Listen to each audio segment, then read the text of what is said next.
आप देख रहे हैं रेड लाइन इस्लामाबाद स्टूडियो से। बड़ी अवामी और सियासी खबरें। पीका कानून के तहत गिरफ्तारियों का बाकायदा आगाज़ हो गया है। टिकटॉकर गिरफ्तार हुआ रावलपिंडी के अंदर। सिंध के अंदर तकरीबन 2 से 3 दर्जन के करीब मुकदमात का इजरा हो चुका है, तशहीर हो चुकी है, गिरफ्तारियां होनी अभी बाकी हैं।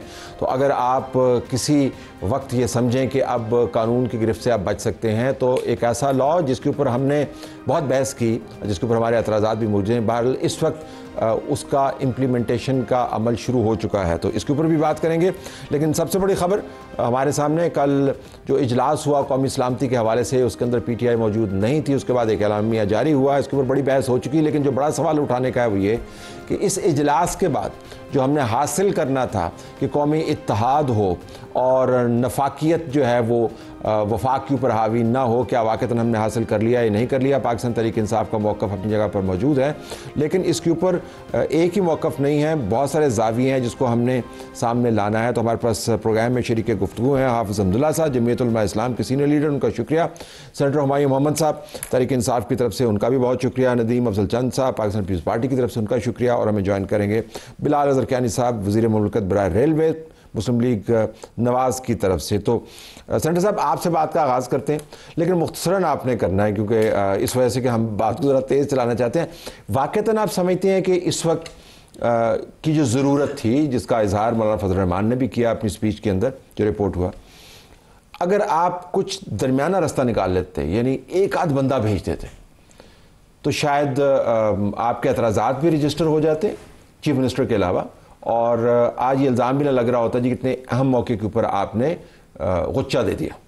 बिस्मिल्लाहिर्रहमानिर्रहीम, या का नाबुदो व या का नस्ताइन। मैं एक बात बता देता हूँ, मैं मौलाना साहब बैठे मेरे साथ, अगर मौलाना फजल रहमान साहब पाकिस्तान में होते हुए उसके अंदर ना जा रहे होते और ये अकेले जा रहे होते, ये जाने से पहले उनसे मुलाकात करके जाते, ये कहते कि मैं इस एजेंडे पे जा रहा हूँ, मैं ये आपसे पूछना चाहता हूँ कि मैं ये बात करना है, इसमें कोई ऐड कर दें या सब्ट्रैक्ट कर दें। हमने यही कहा, हमने कहा हम रेडी हैं जाने को, सिर्फ हमने कहा कि हमें मुलाकात करा दो। आपको जब यहाँ पे तहरीर लब्बैक पाकिस्तान वाले आए थे एहतजाज करने के लिए, सुबह सवेरे बंदे को उठा के कहा चले जाओ, जाके उनसे मिल लो और प्लीज़ डिले करवा दो। ये क्या वो इससे ज़्यादा इम्पोर्टेंट था? क्या इसमें उनको मुलाकात नहीं करवा सकते थे? क्या इतनी नफ़रत है कि आपकी पाकिस्तान से मोहब्बत, वो नफ़रत उससे ज़्यादा स्ट्रांग है? लेकिन आपने नाम पहले दे दिए थे वैसे। नहीं, होल्ड ऑन, नाम जो चीफ विप था उन्होंने, देखिए ये याद रखें, इसमें टाइमिंग्स होती हैं, आपको वो टाइम देने होते हैं क्लियर वगैरह वगैरह। मुझे फ़ोन आया कि जब आओगे, मैंने उन्हें कहा था, मेरा नाम उनमें से एक है, मैंने उन्हें कहा था कि जी मुझे तो पहले पता ही नहीं है, लेकिन अगर मेरा नाम है तो ये पार्टी डिसाइड करेगी हम जा रहे हैं या नहीं जा रहे हैं। बट एज ऑफ मुझे इस वक्त तक, और ये अगले दिन की बात थी, क्योंकि मुझे तो रात TV से पता चला, मुझे तो पता ही नहीं था। और उसकी वजह ये थी कि चीफ विप साहब ने, जो स्पीकर साहब है, उनको कहा था ये हमारे नाम मोस्ट प्रॉब्ली ये होंगे, हमें इसको वेरीफाई करना होगा, लेकिन हम पहले खान साहब से मिल के फिर आपको बताएंगे। और this was suppose not to be shown to anyone. ठीक, लेकिन उन लोगों ने ये किया था। तो अगर आप मुझसे पूछे, there was a kind of, क्या कह सकते हैं उसे, एक किस्म का हमारे साथ उन्होंने गलत किया है, हमारा उन्होंने चालाकी करने की कोशिश, चालाकी की है, या उन्होंने हमारे साथ बेईमानी की है। अच्छा, अगर मुलाकात हो जाती तो आप लाजमी जाते? अगर मुलाकात हो जाती हम जरूर जाते। आपको किस तरह पता है कि इमरान खान कहते हैं कि आपको जाना चाहिए? हो सकता है वो कहते ना जाए। अगर वो कहते ना जाओ, हम ना जाते।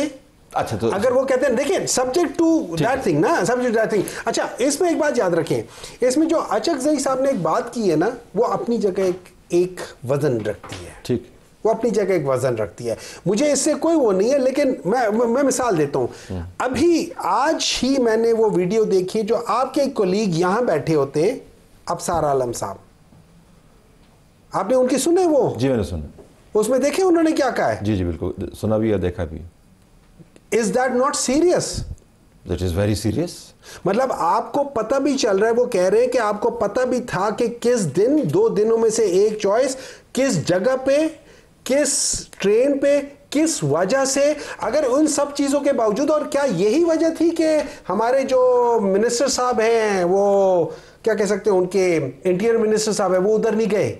अच्छा, लेकिन इसका आपके इजलास में शिरकत से क्या ताल्लुक? नहीं, इसका नहीं है, मैं रफली बता। अच्छा, ये वैसे आपने पॉइंट रेज कर दी। हाँ। ओके, कियानी साहब आगे ज़रा इसके ऊपर रोशनी डालिएगा। वैसे आप मुलाकात करवा देते तो क्या हर्ज थी? जी बिस्मिल्लाह तलत साहब, बहुत शुक्रिया जी अपने शो में दावत देने का।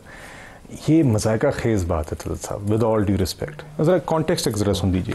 सबसे पहले तो खान साहब, पहले आपको याद है जब वज़ीर आज़म भी थे तो इस तरह की ब्रीफिंग से वो नहीं आते थे, मगर उससे हट के देखिए बुनियादी तौर पर ये इवेंट क्या था। रोज़ाना ये लोग आके चीखें मारते हैं, जी देखें फ़लाना असेंबली नहीं आता, फ़लाना नहीं आता, हालांकि हाज़िरी भी अच्छी खासी होती है। आपके पास पार्लियामेंट्री एक ब्रीफिंग है, जो पार्लियामेंट्री कमेटी के अंदर एक ब्रीफिंग हो रही है, जहाँ पे टॉप लीडरशिप भी आ रही है, आर्मी चीफ आ रहे हैं, एक संजीदा गुफ्तगू हो रही है, और आप बार बार कहते हैं कि ये लोग आके बात नहीं करते। This is the prime moment for you to have that serious discussion. हमें लीडर की सैंक्शन चाहिए। नहीं देखिए, उधर आपने कौन से कोई फैसले करने थे, एक ब्रीफिंग है सिक्योरिटी के ऊपर, आप रोजाना टॉकिंग पॉइंट्स लेके आने नहीं, आप देखिए, आप यहाँ पे आके कर लें, कौन सा हरफ आखिर था? आप हर जगह पे आपकी संजीदगी नहीं है। आप आते हैं असेंबली के अंदर, कॉलिंग अटेंशन होते हैं, क्वेश्चन आवर होते हैं, अहम इश्यूज होते हैं, आप वहाँ पे सिर्फ किताबें मारते हैं, कागज़ फाड़ते हैं, गालियाँ देते हैं और चले जाते हैं। ये गैर संजीदगी का एक मजीद मुजाहरा था, बिल्कुल मजाका खेज बात है। वहाँ पे कौन से कोई ऐसे फैसले थे, कोई आपसे कोई फैसला मांग रहा था जिसको आपने अगर आप ब्रीफिंग लेते, कोई ऐसी बात होती, आप इनके लोग वहाँ पे आके ये कह सकते थे कि उसके लिए हमें मुशावरत की जरूरत है, इस पर अपना मौक़िफ़ देने के लिए, या हमने कोई फैसला या हमारा पार्टी के व्यू से। But there is a briefing जहाँ पे आके वही चीज़ जो ये डिमांड करते थे रोजाना, वो वहां पे दी जा रही है, फिर ये भाग से अगर मुलाकात करा देते तो क्या हो जाता? देखिए, अच्छा इस पे भी सुन लें। शाम को एक सेशन से, इस मीटिंग से एक शाम पहले उन्होंने चिट्ठियों पे नाम भेजे कि एक चिट्ठी पे नाम भेजे, बता रहे हैं वो तो प्रोसीजर है। सर सुने, नहीं, उन्होंने कहा कि ये लोग मिलेंगे। रात को 11:30 बजे इनको ख्याल आया कि जनाब, एक उमर अयूब साहब ने चिट्ठी लिखी स्पीकर साहब को कि जब मुलाकात करें, ब्रीफिंग अगली सुबह 11 बजे। मेन इशू है कि इनका अपने दिमाग बदलता है, जितने मुंह उतनी बातें, इनकी कोई कोहेरेंस ऑफ थॉट नहीं है। पहले नाम भेजे, जानबूझ के भेजे, इन लोगों ने सोच समझ के भेजे ना कि ये लोग आएंगे, ये नहीं आएंगे। हुमायूं साहब का नाम आपका ये कि आप जो भी कर लेते, नतीजा यही होना था। नहीं देखिए, बात ये है कि यार आपकी मुलाकात कभी हो जाती है, कभी नहीं होती, व्हाटएवर, मगर आप रात को 12 बजे एक मुतालबा करें कि सुबह 11 बजे की मीटिंग से पहले मीटिंग करवाएं, मुलाकात कराएं, वरना हम नहीं आएंगे। डायरेक्ट हो गए ना, आमने सामने हो गया। अब थोड़ा सा डिटैच्ड व्यू भी लेते हैं। पीपल्स पार्टी अगरचे आपके साथ खड़ी है, लेकिन वो आपकी हुकूमत का वो हिस्सा दैट वे नहीं है।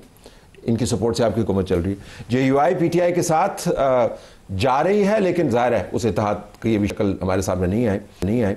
ज़रा मैं आपसे डिटैच व्यू लेना चाहता हूँ। मौलाना साहब ने कहा, हाफ़िज़ साहब के हैरानी हुई कि PTI नहीं है। अच्छा, मैं उनको ये मशवरा देता। ये आपने क्यों कहा, ये जानते हुए कि इनके एतराज़ात क्या हैं? बिस्मिल्लाहिर्रहमानिर्रहीम। देखिए तलत साहब, जो कुछ मैंने मीडिया पर पढ़ा या देखा या आपने मौलाना साहब के हवाले में, मैं उसको बुनियाद बनाकर इसका जवाब नहीं दूँगा। ठीक, वो इसलिए कि मुझे यकीन नहीं है कि मौलाना साहब ने ये बात की है या नहीं की है, क्योंकि ये तो अंदर की बात है। अब अंदर की बात कैसी निकली? क्या बात यही थी जो मौलाना ने की कि मुझे मायूसी हुई? इसको एक तरफ रख के मैं उस पर आऊँगा। मैं इसलिए यकीन के साथ उस पर नहीं बोलूँगा। मुझे इल्म नहीं है कि मौलाना साहब ने वो बात की है या नहीं। मेरा मानना ये है अगर उनसे मंसूब होती तो वो कहते हैं कि दुरुस्त नहीं है, लेकिन क्योंकि नहीं कहा, लिहाजा हम समझते हैं कि मौलाना साहब ने किसी बात पर भी वहाँ से निकलते हुए किसी बात कमेंट नहीं किया। ठीक है, तो इसलिए मैं इस पर कोई जवाब नहीं दूँगा जब तक मुझे यकीन न हो, मुझे इल्म न हो। जहाँ तक आपके पहले सवाल का ताल्लुक़ है जो हुमायूं साहब से आपने किया और कियानी साहब, मैं तो ये कह रहा हूँ, एक तरफ है कौमी सलामती, ये तो बहुत बड़ा इशू है।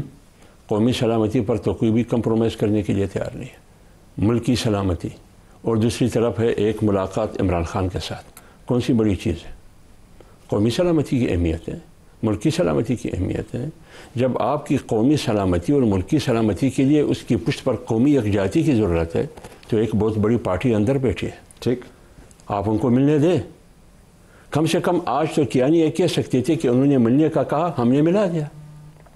आज वो दिफाई पोजीशन में, जितनी भी बातें उन्होंने की वो दिफाई पोजीशन, ये जारिहाना पोजीशन में।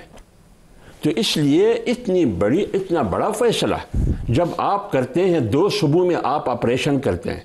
एक सूबे में तो 70 साल से ऑपरेशन जारी है, कोई नई बात नहीं है बलूचिस्तान में, और दूसरे में 2002 और 2004 से ऑपरेशन जारी है पाटा और खैबर पख्तूनख्वा में, कोई नई बात नहीं है।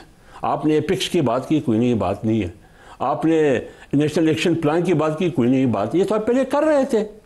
जब आप पहले से ही कर रहे थे तो फिर पार्लियामेंट की जरूरत ही क्या थी? वो आपकी जमात कहती है ना जी कि उन अजला के अंदर आप जा नहीं सकते। मौलाना फजल रहमान ने खुद ही तो ये मुकदमा तो ऑपरेशन का आपने बनाया। मैं अर्ज कर लूँ बात यह है, पहले ये मैं सवाल उठाता हूँ, ये इजलास इसने बुलाया या किसी और ने बुलाया? मैं तो ऐलान कहता हूँ कि ये इजलास इस हुकूमत ने नहीं बुलाया, इजलास ना किसी हुकूमती पार्टी ने बुलाया है। एक बात। दूसरी बात ये है, जब आप ये कहते हैं कि मुझे मिला दे, यार आप मिलने देते इसको। अगर ये कहते हैं कि इमरान खान को पेरोल पर 5 घंटे के लिए लेके आओ तो उनको लेके आते। इमरान खान बड़ा अहमियत के हामिल है या कौमी सलामती? तो आपने इतनी पूरी मुल्क की कौमी सलामती को दाव पर लगा दिया। इतना बड़ा फैसला आप करने जा रहे हैं लेकिन पीछे कौमी यकजाती नहीं है। और मुझे यह बताया, जब इतना बड़ा फैसला आप करते हैं और आगे जाते हैं, उसके पुष्ट पर कौमी यकजाती ना हो, वो नाकाम हो जाए। जरा चंद साहब से पूछ लेते हैं। जरदारी साहब ने एक ट्वीट भी किया जिसके अंदर वाज़ अंदाज से बताया कि कौमी सलामती से बड़ी कोई चीज़ नहीं है। फिर इमरान खान का ट्रैक रिकॉर्ड भी उन्होंने बताया कि वो प्राइम मिनिस्टर होते हुए भी मीटिंग से इज्तनाब करते हैं। लेकिन आप ये पॉइंट नोट कर लें, आप ये फरमा रहे हैं किसी और ने इजलास बुलाया। मेरे लिए ब्रेकिंग न्यूज़ पता क्या है इसके अंदर, कि मौलाना फजल रहमान उस इजलास में गए जो किसी और ने बुलाया। नहीं, मैं नोट कर लेना। मेरी बात तो सुनिए ना। ये मैं कह रहा हूँ, ये मैं कह रहा हूँ। मौलाना फजल रहमान साहब कहते हैं यानी कहते हैं। मैं बहुत शुरूटी से कहता हूँ कि बलूचिस्तान में आग जल रहा है, 4 वज़राए दाखिला है, 4 में से एक भी जाने के लिए तैयार नहीं है। वज़ीर आज़म जाने के लिए तैयार नहीं है। सदर साहब की हुकूमत है बलूचिस्तान में, वो जाने के लिए तैयार नहीं है। वहाँ खून बह रहा है। ये संजीदगी सब वहाँ पे मौजूद थे, ब्रीफिंग भी तो गो अहेड जी। जी बिस्मिल्लाह। देखें तलत भाई, यकीनन इसमें कोई शक नहीं कि कौमी सलामती का इशू है और इसमें सीरियसनेस हर तरफ से होनी चाहिए थी, तमाम पॉलिटिकल पार्टीज़ की तरफ से भी होनी चाहिए, PTI हो या कोई हो। लेकिन हुकूमत, बेशक खान साहब का ट्रैक रिकॉर्ड ऐसे ही है कि वो कभी भी इन मीटिंग्स में अपोजिशन जमातों की वजह से नहीं आते कि मैं उनके सामने नहीं बैठूंगा, ये मैं उनसे सलाम दुआ नहीं करूंगा। उनकी वजह ये होती थी, अक्सर वो बयान भी करते थे क्योंकि मैं जो मेरे साथ उनकी खुद बातें हुई, मैं अब देखना यह है कि इस वक्त मुल्क को हमने लेके आगे चलना है। PTI या नून या प्योर पार्टी माने नहीं रखती, हुकूमत की जिम्मेदारी है। मैं समझता हूँ अख्तर मैंगल साहब को भी खुद इनके वो ज़रा जाते लेके आते, जो भी नेशनल पार्टियाँ थीं सबको जाके लेके आते और इस मुल्क को हमने इस भंवर से निकालना है और हमने एक मैच्योरिटी का, एक सीरियसनेस का मुजाहरा करना है। और मैं समझता हूँ कि ये हुकूमत ने कोई अच्छा फैसला नहीं किया कि उनको ज़रा प्रोएक्टिवली होना चाहिए था, ज़्यादा तेज़ी के साथ। इतनी बड़ी कैबिनेट है, 2 वज़ीर भेजने थे। जो तरीका होता है कि तो देखिए, बलोच कल्चर में आप किसी के घर चले जाएँ वो इनकार ही नहीं करते वो। और मैं समझता हूँ कि शहबाज शरीफ साहब, सदर साहब तो आज जा रहे हैं, मौलाना साहब को मैं आज प्रेसिडेंट ऑफ पाकिस्तान आज जा रहे हैं और वो इसलिए एग्जेक्टिव के, क्योंकि ज़्यादा प्राइम मिनिस्टर या वज़रा का ये काम होता है तो जानबूझ के सदर साहब कभी इसलिए नहीं जाते, उनकी अथॉरिटी नहीं है उनका। तो वो फिर ये कहेंगे मदाखलत करते हैं, तो मदाखलत के ताने से बचने के लिए, लेकिन वो आज जा रहे हैं। लेकिन जब आपको जरूरत होती है वो करते भी हैं मुदाखलत ना, मतलब पानी के मामले के ऊपर आपने एक स्टैंड लिया हुआ है ना। नहीं, वो देखो, वो तो इस मुल्क की हम एक बड़ी पार्टी है, वो एक बड़ी पार्टी। तो आप ये फरमा रहे हैं कि इसको बेहतर तरीके से हैंडल किया जाए। बेहतर तरीके से मैं समझता हूँ मुलाकात भी करवा देनी चाहिए थी। मुलाकात का जो इशू है, जो PTI का मौक़िफ़ है, बेशक मौक़िफ़ बड़ा छोटा है, कोई बड़ा नहीं है, मुल्क बड़ा है, सलामती बड़ी है, लेकिन हुकूमत को ये मानना चाहिए था। देखिए सर, 2-3 बातें हुई हैं। सबसे पहले तो हाफिज़ साहब मेरे भाई हैं, ये इजलास आप जानते हैं, प्राइम मिनिस्टर साहब स्पीकर साहब की मुशावरत हुई जिसके नतीजे में स्पीकर साहब ने ये की, तो यही हकीकत है इसमें। और आपने सही फरमाया, उसी इजलास के अंदर मौलाना साहब भी आए, JUIF भी आई, दीगर जमातें भी आई, सारी except for one party as we know. दूसरी बात ये देखिए, मैं हरगिज़ भी दिफाई पोजीशन में नहीं हूँ जिस तरह हाफिज़ साहब ने कहा। बात बुनियादी तौर पे ये है कि PTI का अगर ये मौक़िफ़ था भी, पहले भी ये डिमांडें करते रहे कि मुलाकातें हुई हैं, कभी जिस तरह मांगी उस तरह होगी, कभी थोड़ी ताख़ीर से हो गई। आपको रात को 11:30-12 बजे ख्याल आ रहा है, आपको क्यों ये ख्याल पहले नहीं आया? आपने नाम दिए, ब्रीफिंग नोटिस जो है मेरे ख्याल से उससे काफ़ी देर पहले या शायद एक दिन कबल आया हुआ था, आपको ये अचानक रात को ख्याल आया। बुनियादी तौर पे हुआ क्या PTI के अंदर? उन्होंने पहले फैसला कीजिए अपने नाम दे दो, हमारे लोग जाएंगे। रात को इनके 2-3 लोगों ने कहा कि नहीं यार, ये तो हम इस तरह नहीं जाएंगे खान साहब से बात किए बगैर। रात को 12 बजे चिट्ठी लिखते हैं। अब रात के 12 बजे, सुबह 11 बजे सेशन है, आप क्या एक्सपेक्ट करते हैं कि हर आपको क्योंकि रात को 12 बजे ख्याल आए तो सब लोग जाग जाएं अचानक आपकी मुलाकात कराने के लिए? जो ख्याल आपको लेट आया, मुलाकात हो भी जाती। अच्छा, दूसरी बात ये कि एक ब्रीफिंग, अब आपको अगर लेट ख्याल आया है तो आप सुबह उस ब्रीफिंग में तो आएँ। यार एक ब्रीफिंग है जहां पे आप लोग रोजाना आके तकरीर, सर उमर अयूब साहब 1.5 घंटा आगे तकरीर करते हैं, ये जवाब नहीं देते, ये नहीं करते, वो नहीं करते, जब मौका आया आप खुद भागें, आप हर दफा भागते हैं। हरगिज भी कोई ये नहीं कह रहा आपकी मुलाकात नहीं होनी चाहिए, पहले होती रही फिर हो जाएंगी, मगर ये आप ना ये नहीं आप एक्सपेक्ट करें कि रात को 12 बजे अगर आपको बाद में आप अपना माइंड बदलें, ये भी नहीं कि ख्याल आए, पहले आप अपना माइंड रात को 12 बजे बदलें और सुबह 11 बजे ब्रीफिंग हो तो अचानक आपके लिए सारे दरवाजे और हर चीज़ खुलने लगी और लोग आपके तरले मिलते करें, इस तरह भी नहीं होता। तो देखिए एक ब्रीफिंग हुई, ये अगर संजीदा होते, ये वहां पर आते, अपनी बात करते, अपने सवालात पूछते। अब इनके अलीमीन गंडापुर साहब तो आए, उनको क्यों नहीं रोका इन्होंने? मैं तो मेरे ख्याल से खुशाइंद बात है कि वो आए हैं, देखिए मेरे ख्याल से खुशाइंद बात है, मेरे ख्याल से ये बेहतर होता अगर ये भी आते, बेहतर होता। मगर माजरत के साथ ये छोटी बातें हैं, ये बहाने हैं जी, ये पहले मुज़ाकरात से भी इसी तरह भागे थे। अपने वक्त में जब वज़ीर आज़म थे तब तो सिक्योरिटी ब्रीफिंग जब बालाकोट के हमले के बाद हुई थी उसमें आने की तौफीक नहीं, आज उसी शख्स को यहाँ पे लाने पे या उसके मिलने के बहाने के साथ आप फिर से ब्रीफिंग से भाग रहे हैं। ये बुनियादी तौर पर एक जमहूरी सोच का फुकदान है, एक सियासी सोच का फुकदान है, सियासी अमल में संजीदा इश्यूज़ पे मिल बैठ कर किसी भी अमल में शामिल होने का फुकदान है, और कुछ नहीं है। हम उम्मीद करते हैं कि आगे बेहतर होगा। दूसरा ये तल साहब, ये कौन सी आखिरी कोई ब्रीफिंग है?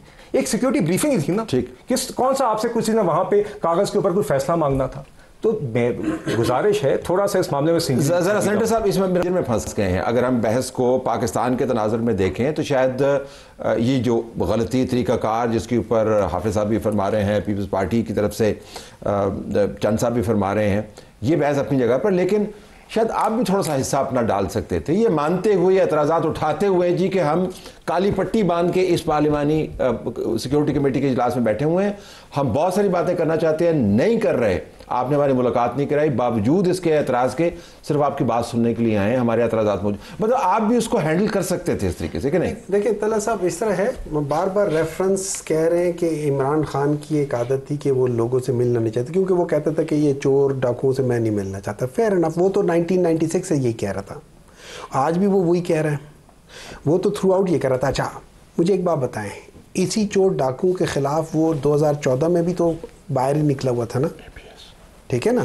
उस वक्त जब ये खुद निकले हुए ये उधर ये जो धरना कर रहे थे पीछे था, हाँ, तो जब उस वक्त जो इसी तरह का वाकया होता है एपीएस, अब हमदुल्ला साहब से पूछूंगा वो धरना किसने करवाया, ये इजलास का बता दिया, जिसने मर्जी कराया। मैं आपको एक चीज बताता हूँ ना, जिसने मर्जी कराया, अब आप सुन लेना, तो शहीदुल्लाह साहब की अल्लाह मग़फ़िरत करे, अब आपने मुझे बताना धरना किसने करवाया, सुन लेना आप। देखें उस वक्त जब हुआ था, उस वक्त क्या हुआ था, यही सब कुछ हुआ था, इसी तरह का वाकया हुआ था।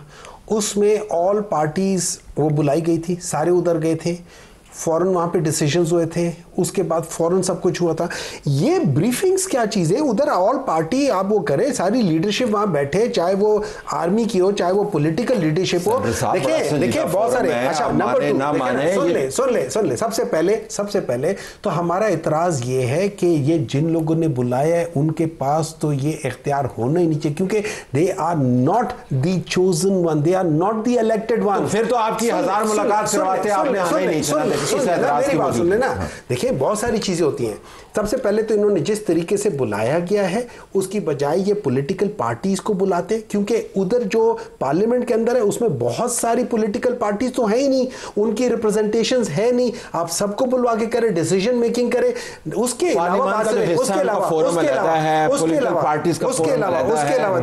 अलावा आप ये देख ले, 4 या 5 पॉलिटिकल पार्टीज नहीं थे, उनमें से 2 पॉलिटिकल पार्टीज हैं, वो तो वहां की रीजनल पॉलिटिक्स वो है ना, वो भी तो वहां नहीं गई थी। उनका नाम लेते हुए इनको कुछ होता है। आप बुनियादी तौर पर फरमा रहे हैं कि आपकी तरफ से कोई गलती नहीं हुई? नहीं, देखिए मैं एक बात बता रहा हूं मेरे लिहाज से। अच्छा मैं प्रोसीजर भी बता देता हूं। ये जो कह रहे हैं ना अभी बिलाल साहब कह रहे हैं, प्रॉब्ली शायद इनको पूरी तरह पता नहीं है, इसलिए लाइल्मी में ये इस तरह बात कर रहे हैं। सुबह के टाइम पे हमारी जो पॉलिटिकल कमेटी थी उसकी मीटिंग हुई, उसमें ये डिसाइड हुआ। अच्छा उसमें ज़्यादातर लोगों ने डिसाइड किया कि जाना चाहिए, 4 लोगों ने कहा कि नहीं जाना चाहिए। फिर हमारे जो अलायंसेस थे उन्होंने कहा कि आप इसको मशरूत करो इमरान खान के साथ, तो हमने उसके साथ किया। फिर ये आपके इत्तेहादियों ने कहा नहीं, पूरे उस डिस्कशन के अंदर सारे बैठे हुए थे ना, तो उसमें वो किया। अच्छा उसके बाद चीफ विप ने वो सारी जाके बातें उनको बताई। उसके बाद हमारी एक और जो पार्लियामेंट्री कमेटी की मीटिंग थी वो हमारी शाम को हुई है, अफ्तार के बाद हुई है। उस पे ये डिसाइड हुआ था। अच्छा उससे पहले वो कह चुके थे उन्हें कि हम आपको वो करेंगे, अभी किसी को मेरा एक सवाल है, अवाम ने सवाल पूछने थे, अवाम के जहन में सवाल थे, अवाम के आप नुमाइंदे हैं और हैं, आप इस पार्लियामान के ज़रिए आप सवाल पूछ सकते थे फौजी क़यादत से, इससे बेहतर मौका आपको कैसे मिल सकता था? मैं सारे मेरे एक सवाल को, आपने अवाम के मैंडेट की ये मान जाए, इस पर जिद नहीं है। मैं अब मुलाकात का तो इशू मैं समझता हूँ, यहाँ बीबी शहीद हुई, क्या उसके बाद पीपल पार्टी ने असम्बलियों का बाइकाट कर दिया या फोरम्स का बाइकाट किया, इलेक्शन का कोई बाइकाट किया? हमने तो नहीं किया। तो मैं देखें क्या क्या नहीं हुआ इस मुल्क में। मैं समझता हूँ कि आप आइंदा भी, चलो ये हो गई, मैं समझता हूँ कि इस वक्त नेशनल सिक्योरिटी के ऊपर जो मजहब हमने हमांगी पैदा करनी है मुल्की लेवल पे, उसमें आपका एक रोल है। आप एक पॉपुलर पार्टी, आप कहते हैं हम हैं, आप बड़ी पार्टी हैं, तो आपको वही रवैया भी रखना चाहिए। आप ये और पार्लियामान की इज्जत आप नहीं बढ़ाएंगे तो ये नहीं बढ़ाएंगे, ये हम नहीं बढ़ाएंगे, कौन बढ़ाएगा? ये बेस्ट मौका था। पार्लियामान के अंदर आप ब्रीफिंग्स हुई हैं, पार्लियामान के आगे जवाब दे हुए हैं, पार्लियामान से गाइडेंस मांगने आए हैं, पार्लियामान से अवाम की हमायत मांगने आए हैं। ये सारे इश्यूज पे मैं वैसे भी जिनसे आपको मुलाकात थी, ख्वाहिश आपके सामने बैठे हुए थे ना, जिनको आप खत लिखते थे, खत लिखने की जरूरत नहीं। सुनो ना, मेरी बात सुनो, सामने बैठे मैं आपको सिंपल ये बता रहा हूं, नहीं इस्तेमाल करता, मैं आपको सिंपल ये बता रहा हूं, मेरे लिहाज से पहले तो मुझे इल्म ही नहीं था, ये जब टीवी में अनाउंस हो तब कहीं जाके मुझे पता चला कि वो तो हम प्रोसीजर में है, अपनी जगह नहीं, आपको बता रहा हूं, हमें तो पता भी नहीं था कि हमारे नाम है या नहीं है। और मेरा तो ये सवाल था मैं वहां जा, बड़ी बात पे रहे ना, देखना बड़ी बात पे रहे, मैं बताता हूं। मुझे एक बात बताएं, मैं इतनी बड़ी जगह पे जा रहा हूं और मैं बगैर अपने लीडर के उसके चला जाऊंगा? देखिए ये बहुत इंपॉर्टेंट चीज है, ये नहीं है।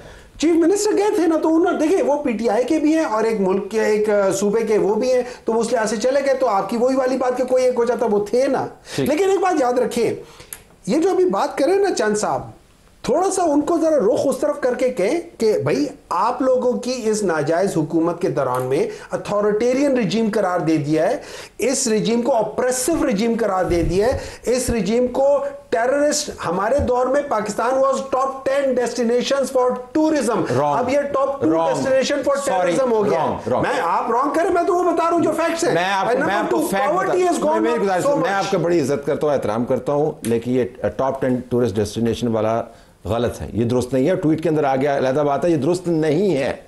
मैं आपको लिस्ट दिखा सकता हूं, उसके आगे बात करें ना, मेरे प्रोग्राम से जो मुझे फैक्ट का पता मैं अर्ज कर, लेकिन मैं आपकी बात समझता हूं कि ऐतराज इनके ऊपर बनता है, लेकिन जो जुमला इन लोगों ने जो जिस चीज में ये कहते हैं ना वो आए नहीं थे, वो फैटफ वाली बात थी, इनकी वजह से फैटफ में वो ग्रे लिस्ट में किया था, हम लोगों ने वो ग्रे लिस्ट से निकाला था, क्योंकि सारी फंडिंग वगैरह सारी ये फेक अकाउंट्स इन लोगों के थे, हमारे नहीं है। अभी सुना लंदन में भी वो एक वो पता चल गया कि जी क्या हो रहा है लंदन में, क्या वो डिफॉल्ट की बात करें, डिफॉल्ट और जुर्माना हो गया, उनका अपना मामला है, जरा कौमी सलामती। मुझे लगता है कि मामलात उससे पहले से भी बदतर हैं। देखिए तलत भाई, सब इस पर इत्तेफाक है कि सबसे पहले कौमी सलामती और मुल्की सलामती। जब कौमी और मुल्की सलामती हो तो मैं भी इज़्ज़त से रहूँगा, आप भी इज़्ज़त से रहेंगे, हम सब इज़्ज़त से रहेंगे, हमारे बच्चे भी इज़्ज़त से रहेंगे, 25 करोड़ आवाम भी इज़्ज़त से रहेंगे। लेकिन कौमी सलामती के लिए कौमी यकजहती ज़रूरी है। आपको डिवीज़न नज़र आ रहा है। महमूद खान अचकज़ई को आप कन्विंस नहीं कर सकते थे, वो तो इधर बैठा था ना, जा सकते थे ना, वज़ीर-ए-आज़म खुद जा सकता था। जब महमूद खान साहब PDM में थे तो आप क्वेटा जाने के लिए तैयार थे, आज क्यों नहीं जाते हैं ना? मसला मुल्क का है और कौन का है। सरदार अख्तर जान मंगल के पास आप नहीं जा सकते थे, डॉक्टर अब्दुल मालिक बलोच के पास आप नहीं जा सकते थे, मौलाना साहब एक टेलीफोन कॉल पर आया, आपको जाना चाहिए था मौलाना के पास, लेकिन फिर भी मौलाना आया क्योंकि कौमी सलामती है, मुल्क की सलामती की बात है। नहीं, वो शहबाज शरीफ की सलामती नहीं, ये बात नहीं, ये मेरी बात सुनिए, इस तरह की बात चल के जाना चाहिए। मैं बात कर रहा हूँ, जो आप गए, बलोचिस्तान का मसला और खैबर पख्तूनख्वा का मसला आज का नहीं है, ठीक है ना। आपने इस एक साल में इस मौजूदा हुकूमत ने बलूचिस्तान और खैबर पख्तूनख्वा के मसले पर 2 घंटे के लिए बात किया। अब तो बात करने के लिए तैयार नहीं है, अब जो बात सुनने के लिए तैयार नहीं, बात के फिर ये आपकी संजीदगी है कि आप मुझे बात करने की इजाज़त नहीं देते। जब हमारी लीडरशिप बात करते हैं, अख्तर मंगल क्यों कौमी असम्बली से मुस्तफ़ी होकर चला गया? आपकी गैर संजीदगी की वजह से। आप मुकामी सियासत भी है, आप बेहतर समझते हैं, मुकामी सियासत भी उसके अंदर इन्वॉल्व है। देखिए तलत भाई, वही सिर्फ यही है मुकामी आप जाके बलूचिस्तान में देखिए, बलूचिस्तान में लोग एक मिनट, बलूचिस्तान में लोग घर से नहीं निकल सकते। पंजाब को आपने जन्नत बनाया है, अल्लाह ताला और भी जन्नत बनाया है, सिंध को भी अल्लाह जन्नत बनाया है। आप बलूचिस्तान में आके लोग जल रहे हैं बलूचिस्तान में, तो यही हमारा मुद्दा दिल रो रहा है। उठाना आप नहीं, बिल्कुल आप लोग संजीदा नहीं है। कहने साहब आप नाराज ना हो, आपकी हुकूमत संजीदा नहीं है। बात को मैं किसी हद तक सेकंड करूंगा। देखें कहनी साहब इसका जवाब देने का हक रखते हैं। एक बात जी जी, आपने पार्लियामान की बात की, मेरे भाई चंद भाई ने बात की कि पार्लियामान की इज्जत और वक़ार, तो नहीं जाता। पार्लियामान में जो पीका कानून हुआ, क्या यह हुकूमत की मर्जी से हुआ? बताइए आप। मुझे याद आ गया, धरना किसने करवाया? ठीक है ना, एस्टेब्लिशमेंट ने करवाया। इसलिए ये धरने की बात मैं नहीं करता हूँ, मुझे माजी में नहीं जाना। मैं ये कहता हूँ कि आप माजी ही हमारा हाल है। आपने मीडिया के खिलाफ जो कुछ किया, किसके कहने पे तुमने किया? आपने 26वीं तरमीम के बाद जितनी भी कानून साजी की, आपने किसके कहने पे की? किसको खुश करने के लिए करवाई? 26वीं बात जमहूरियत की करते हैं, आप अमीरियत की करते हैं। आप मीडिया को भी कंट्रोल करना चाहते हैं, आप अदलिया को भी कंट्रोल करना चाहते हैं, आप इलेक्शन कमीशन को भी कंट्रोल करना चाहते हैं, आप पार्लियामेंट को भी कंट्रोल करना चाहते हैं। ये आजाद मुल्क है। आप जमहूरियत के नाम पर आपने मुल्क में अमीरियत कायम किया। आप जरा इस तरफ आइए। देखिए, मैं अब्दुल्ला साहब की बात से बिल्कुल बहुत हद तक इत्तेफाक करता हूँ, उनकी बात में एक दर्द है, लेकिन मैं समझता हूँ हम नहीं ठीक कर रहे सियासतदानों ने। और आपकी भी ताज़ा मंगनी तो पीटीआई से हुई थी, चलो निकाह अभी नहीं हुआ, तो आपको भी मशावरत करनी चाहिए। भी नहीं हुए। अच्छा मेरी बात सुनिए, आपकी तो मंगनी हुई है, लेकिन वो बिल जबर हुई है। अच्छा मैं आगे बढ़ता हूँ। मंगनी नहीं, अच्छा यहाँ तक उनकी बात सीरियसनेस का तल्लक है। पारा चनार का इशू अक्टूबर नवंबर से है, बच्चे दूध और दवाइयों के बगैर मार रहे हैं। क्यों नहीं वज़रा और वज़ीर आज़म साहब पारा चनार जाते या बैठ के कौम को इत्मीनान में लेते, एक दिन बता दें उस मसले का हल नहीं बताया, कोई मसला है क्या? कोई फिरका वारियत नहीं है, कुछ और गेम है। बिल्कुल शिया सुन्नी का झगड़ा वहां नहीं है, ये मैं ऑन रिकॉर्ड कह रहा हूं। होगा पुराना, लेकिन इस वक्त जो इशू बना हुआ है, बनाया जा रहा है इशू, मैं समझता हूं सीरियस लेना चाहिए। क्यानी साहब जैसे मंजे हुए लोग हैं वहां पे बैठे हुए, और भी सीरियस लोग हैं, पार्लियामान को या इस मुल्क को खुदारा अब हम और गुड्डी गुड्डी ना खेलना के साथ। तो साहब देखिए, मुझे अब आप बताइए, व्हाट डू यू वांट? कौमी असम्बली का फ्लोर है, स्पीकर सामने बैठे हुए, सामने प्राइम मिनिस्टर बैठे हुए, यहाँ पे आर्मी चीफ बैठे हुए, 6-7 घंटे की मीटिंग हो रही है इसी इशू के ऊपर, उसी पार्लियामान के अंदर जिसको आप कहते हैं कि इसकी तौकीर बढ़ाएं, यहाँ पर आकर जवाब दें। वही हो रहा है जिसकी आप हर दिन चीखें मारते हैं, और जब ये मौका आता है तो आप नहीं आते। देखिए, मेरी तो समझ से ये बात बाहर है, और जिसने जो भी शख्स वहाँ पर आया उसको किसी को बुलाने की ज़रूरत नहीं होनी चाहिए। किसी ने वहाँ पर आके एहसान नहीं किया। आप कहते हैं आप मुंतखब जमात हैं, आप आवाम के नुमाइंदे हैं, आप पे फ़र्ज़ है उस ब्रीफिंग पे मौजूद होना, जहाँ पे एक 5-6 घंटे की इन कैमरा ब्रीफिंग हो रही है कौमी सलामती के इश्यूज़ पे, चाहे वो बलूचिस्तान हो, चाहे वो खैबर पख्तूनख्वा हो, चाहे वो पारा चनार हो। आप पूछ लीजिए जो लोग वहाँ पे मौजूद थे कि कौन सा शख्स है जिसको बात करने का मौका नहीं दिया गया, कौन सी ओपन डिस्कशन है जो वहाँ पर नहीं हुई, कौन सी प्रेजेंटेशन है जो नहीं दी गई, कौन से सवाल है जिसके जवाब नहीं दिए गए या सवाल उठाने का मौका नहीं दिया गया। ये मौका था, यही मौके होते हैं, मगर आप संजीदा नहीं लेंगे तो फिर आप ये तवक्को ना रखें, ये गलत है। मैं माजरत के साथ I will not be defensive and apologetic about this. जो शख्स कल वहाँ पे नहीं आया वो उसने गलत किया। जिस मौके की आप बात करते हैं, आज बार बार ये बात हो रही है, आए उस इशू पे बात करें, बात करने का मौका था, आप नहीं आए, आपने उस जिम्मेदारी को नहीं उठाया, आपने वो जिम्मेदारी नहीं पूरी की, आप उस जिम्मेदारी से भागे, इसलिए you are in the wrong. Everyone who was there yesterday was in the right. माजरत के साथ it's as simple as that. जो भी आपके तहफ़्फ़ुज़ात हैं माजी के बारे में, हाल के बारे में, कल आके वहां पे बात करते, ये आपका मौका था, वो मौका आपने गंवाया, आप अपनी जिम्मेदारी से गलत। लेकिन एंड रिजल्ट ये हुआ जिसकी भी गलती थी, मैं जरा उसको मुस्बत अंदाज से, जिसकी भी गलती थी, हम वो इत्तेहाद नहीं ले पाए जिसकी हमें तवक्को थी। तलत साहब एक मौका और क्रिएट कर लेते। मैं एक बात बता देता हूँ, अभी बिलाल साहब ने कहा है कि सबको आना चाहिए था, जो आवाम के रिप्रेजेंटेटिव है आना चाहिए था, बुला लेते ना, इसकी बजाय बुला लेते जॉइंट सेशन को, जॉइंट सेशन को बुला के कहते सबको आओ, सबको डिबेट करो, सब आके करो वहां पे, बल्कि जो वो पॉलिटिकल पार्टीज जो नहीं है उनको इनविटेशन दे देते कि भाई आप आओ, जैसे इन्होंने कहा बाद लोगों को कर लेते। लेकिन एक बात याद रखें, 2 बंदे बीच में नहीं थे, उनका तो इन्होंने जिक्र नहीं किया। एक मियां नवाज शरीफ साहब बीच में नहीं थे, एक मोहसिन नकवी साहब नहीं थे। जिस उसके अंदर आपका इंटीरियर मिनिस्टर ना बैठा हो, मुझसे गिला करते हो। बहुत सुना है बीमार। हाँ जी, मुझसे गिला करते हो? आई थिंक, बट वहाँ पे एमओएस इंटीरियर भी मौजूद थे। बाकी सर आपको जो जवाब चाहिए थे उसके लिए सारे लोग, प्राइम मिनिस्टर मौजूद, मियां नवाज शरीफ साहब को भी आना चाहिए, प्राइम मिनिस्टर मौजूद थे। देखिए उनको तो सबसे पहले आना चाहिए। बात आपकी ठीक है, आना चाहिए। देखिए बात क्या करते हैं। अच्छा, दूसरी लाहौर वाल सिटी का पुराना लाहौर बहाल करने के लिए मीटिंग में आ जाते हैं। जन साहब, नहीं, आपकी बात ठीक है। इनके साथ वाले कहते हैं कि जी मियां शहबाज शरीफ हर थोड़ी देर बाद उनके साथ इन टच थे। बात ये है, आप किसी किस्म का कट बुलाएं, आप चाहे मुज़ाकरात बुलाएं इनके इश्यूज पे, आप चाहे एपीसी बुलाएं फिलिस्तीन पे, आप चाहे पार्लियामेंट्री कमेटी मीटिंग बुलाएं सिक्योरिटी ब्रीफिंग्स पे, कोई ना कोई बहाना पीटीआई का आपको मिलेगा भागने का।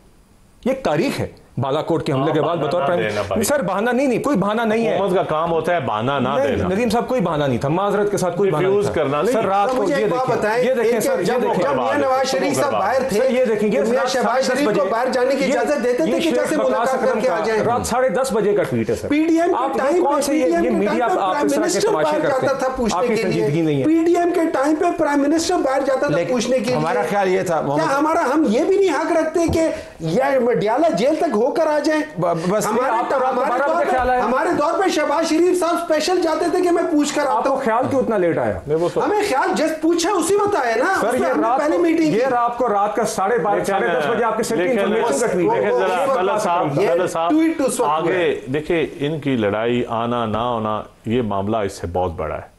मैं समझता हूँ आगे हमें क्या करना है। मैं ये इसी तरफ टुवर्ड्स द एंड में कि अगला जो मौका आएगा सर, मेरे लिहाज से मैं सच बात बताऊं, मेरे लिहाज से इसका एक हल होना चाहिए। वो ये है कि ऑल पार्टीज लीडरशिप को बुलाएं, सारे बैठे। उसमें आप जाएंगे? मैं बात कर उसमें बिल्कुल, उसमें सबको बुलाएं, इमरान खान समेत सबको बुलाएं, डिसीजंस लें।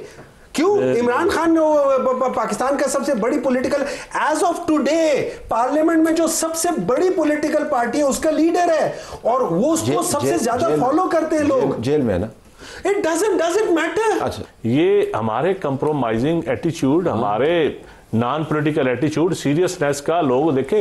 बलूचिस्तान में इलेक्शन नहीं हुए, बलूचिस्तान से लोग इलेक्शन लड़ के नहीं आए, बलूचिस्तान से इलेक्शन लड़ते हमेशा सारे चीफ मिनिस्टर किन्नी अहम वजारतें बलूचिस्तान में केपीके में नहीं रही, लेकिन हम पॉलिटिकल पार्टीज में वो लोग नहीं है, सारी पार्टियों में लोग फिर रहे हैं। तो अगर हम ये कमिटमेंट ले पाए, अगर मैं इस प्रोग्राम की तरफ से नहीं, मैं अर्ज कर रहा हूँ, जिन सियासतदानों ने 8 फरवरी और 9 फरवरी के इलेक्शन पर कम्प्रोमाइज किया है, वो सवारी है इस किश्ती की, जो ड्राइवर के साथ वो भी मुजरिम है। तो उन्होंने भी किया, वो भी पार्लियामेंट का सब बस मैंने बात की, जो भी मुजरिम है। I have to leave it there, इस उम्मीद के साथ कि इस तमाम अमल में जो गलतियां हुई किसी भी तरफ से उनका अजाला किया जाएगा, और अगली मरतबा जो मौका आएगा उस पर सब खुद चल के जाएंगे। ये मामला किसी एक जमात का नहीं है, ये मामला है पाकिस्तान का। पाकिस्तान है तो सब हैं, अगर खुदा न खासा उसके ऊपर आँच आती है तो ये तमाम बहस धरी की धरी रह जाएगी। प्रोग्राम हमारा जारी।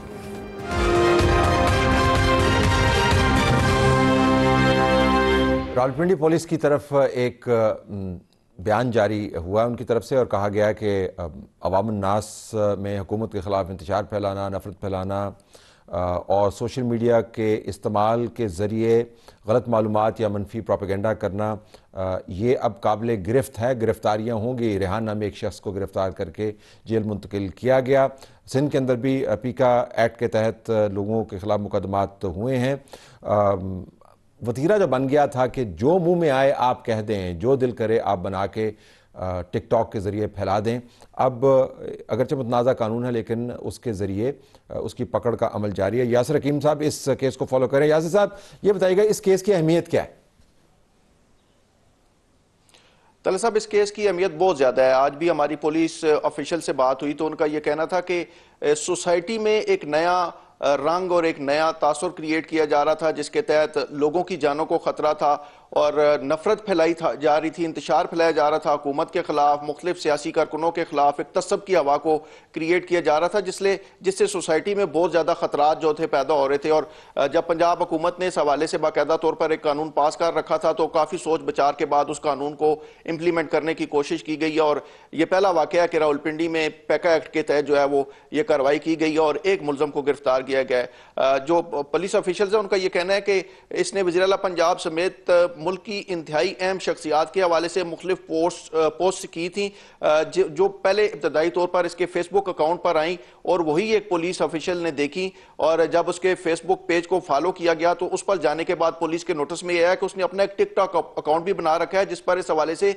मजीद वीडियोज और पोस्ट मौजूद हैं जिनको फॉलो किया गया और उनको फॉलो करने के बाद बाकायदा तौर पर पुलिस के आला हुकाम से यह तमाम तर मामला डिस्कस किया गया और एक हाई लेवल पर इस हवाले को देखा गया जिसके बाद यह फैसला किया गया कि पैका का जो कानून मौजूद है उस हवाले से कार्रवाई की जाएगी और उस कार्रवाई के तहत यह मुकदमा दर्ज करके इस मुलजम को गिरफ्तार किया गया जिसका नाम मोहम्मद रेहान बताया जा रहा है और इसका तल्लक रावलपिंडी के इलाके सादकाबाद से है। पुलिस का यह कहना है कि इसका जो मोबाइल इसे गिरफ्तार करते वक्त इसकी कस्टडी से पुलिस ने अपने कब्जा में लिया है उसका फ्रांजिक करवा लिया गया और उसका फ्रांजिक करवाने के बाद मजीद शवाहिद जो हैं वो इस मुलजम के खिलाफ सामने है और कुछ ऐसे शवाहिद भी हैं कि मुलजम ने इससे ज्यादा नफरत अंगेज इश्तियाल अंगेज वीडियोस और पोस्ट जो थी वो बनाकर अपलोड की और उन्हें अपलोड करने के बाद डिलीट किया लेकिन फ्रांजिक में वो तमाम तर शवाहिद भी पुलिस की तफ्तीशी टीम को मौसूल हो चुके हैं। मजीद कुछ शवाहिद ऐसे भी मिले हैं कि मुलजम का जो नेटवर्क था, नेटवर्क से मुराद पुलिस ये ले रही है कि मुलजम के ऐसे राब्ते थे जिनके जरिए वो अपनी पोस्टों को वायरल करवाता था, अपनी टिकटॉक की वीडियोस को वायरल करवाता था।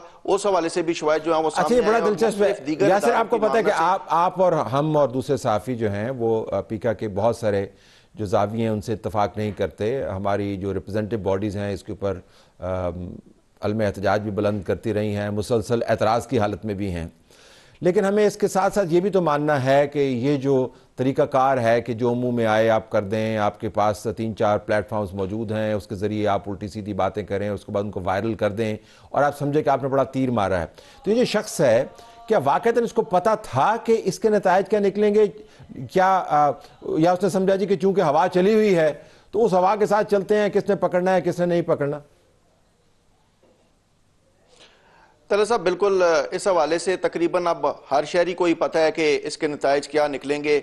एक अहम बात जो तफ्तीश में सामने आई है वो ये भी आई है कि ये शख्स एक सरकारी मुलाजिम है, इसे इन तमाम चीज़ों का पता था और उसके बावजूद वो ये तमाम जो पोस्ट था वो कर रहा था। तफ्तीश में इस हवाले से इससे ये पूछताछ भी की गई है लेकिन वो अब तक जो तफ्तीश इसे की गई जेल मुंतकिल करने से पहले वो इस हवाले से पुलिस को कोई भी मुस्बत या अहम चीज़ बताने में जिससे वो अपने आप को बेगुनाह साबित करे वो नाकाम रहा, जिसके बाद पुलिस ने बाकायदा तौर पर इसके खिलाफ अब अपनी तफ्तीश को आगे बढ़ाया और इसके खिलाफ चालान मुरतब करना शुरू कर दिया है। मुलजम के जो राब्ते थे उनके हवाले से मुख्तलिफ टीमें तश्कील दी गई हैं और पुलिस के हाई ऑफिशियल्स जो हैं वो इन तमाम मुलजमान की गिरफ्तारी के हवाले से और इस तफ्तीश के हवाले से दीगर इदारों के साथ मिलकर इस तमाम प्रोसेस की मॉनिटरिंग कर रहे हैं। अहम बात जो आज हमें मालूम हुई वो ये मालूम हुई कि ऐसी तमाम पोस्ट्स जो मुख्तलिफ सोशल मीडिया प्लेटफॉर्म पर मौजूद हैं जिनमें हुकूमत, हुकूमती इदारों, हाई अफ्स, सरकारी अफसरान और इंतहाई अहम सरकारी अफसरान डिफेंस से जिनका ताल्लुक है उनके हवाले से जो मौजूद हैं, ऐसे अकाउंट्स की निशानदेही की जा रही है मुख्तलिफ इदारों की जानिब से और उनके हवाले से बाकायदा तौर पर एक प्लान अब तरतीब दिया जा रहा है और आने वाले चंद दिनों में शायद इस हवाले से क्रैक डाउन जो है वो बाकायदा किया जाएगा। क्योंकि हमारी मुख्तलिफ बॉडीज जो हैं उनका एक एतराज जरूर है इस कानून के हवाले से, तो उस कानून को भी देखा जा रहा है मुख्तलिफ फोरम्स पर, लेकिन पुलिस और दीगर अगर आप मुझे मुख्तसरन ये बता पाएं कि एक और जो अहम ज़ाविया है वो ये कि अमून पुलिस इस किस्म की तशहीर नहीं करती, वार्निंग्स नहीं देती, एक केस को पकड़ती है उसको हल करती है, लेकिन इस केस में एक बाकायदा बयान भी जारी किया गया, मुख्तसरन बताइएगा उसकी अहमियत क्या है? तलत साहब इस हवाले से हमने आज पुलिस हुकाम से ये जाना कि उनको क्यों ये ज़रूरत महसूस हुई, तो उनकी जानिब से जो इंतहाई मुख्तसर मगर जामे बात बताई गई वो यही बताई गई कि कोशिश की गई है कि अवाम में ऐसे लोग जिनको अभी तक इस कानून के हवाले से आगाही नहीं है कि किसी को जानबूझकर मलाइन करना, मिस इन्फॉर्मेशन क्रिएट करना ताकि सोसाइटी में कोई इश्तियाल आए और वो सोसाइटी के लिए नुकसानदेह साबित हो, ऐसी चीज़ों को कंट्रोल करने के लिए ये जानबूझकर इस नज़रिए से रिलीज जो है वो अवाम तक पहुंचाई गई है कि अवाम को ये इल्म हो कि ऐसी कोई भी गलती जानबूझकर करने से इनके खिलाफ कानून हरकत में आएगा और ये पैका का जो कानून है इसकी सजाएं भी सख्त हैं। इसलिए अवाम को ये बताने की कोशिश की जा रही है कि वो जानबूझकर ऐसे किसी भी पोस्ट का हिस्सा ना बने, उसे वायरल ना करें और ऐसे किसी नेटवर्क में ना आए जिससे उन समेत उनकी फैमिली में बरार और उनके दोस्तों के लिए मसाइल पैदा हों। बहुत शुक्रिया नाज़रीन, प्रोग्राम हमारा ख़त्म हुआ, इजाज़त चाहते हैं, अल्लाह हाफ़िज़।